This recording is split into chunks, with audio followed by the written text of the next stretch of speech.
সর্বপ্রথম প্রশ্ন থাকবে দরুদে ইব্রাহিমটা শোনাও।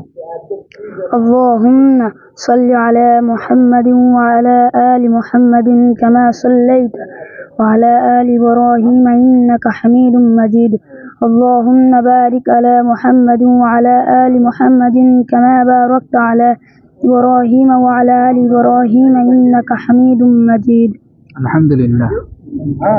বলো, কোন নবীর ছেলে ছিলেন কাফের?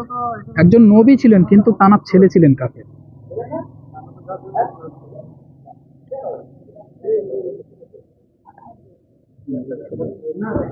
নবীর ছেলে ছিলেন কাফের।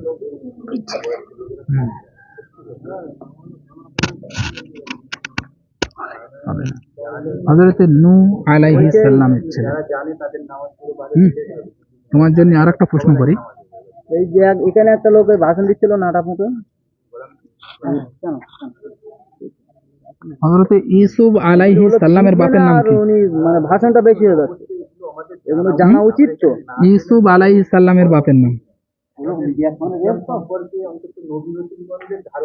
উনি মাদ্রাসায় শিখবে, তো মাদ্রাসায় আপনার বাপ মা দেননি, আপনি ইমাম সাহেবের কাছে শিখেন, জানা লোকের কাছে বলুন। ইউসুফ আলাইহিস সালামের বাপের নাম হচ্ছে ইয়াকুব আলাইহিস সালাম।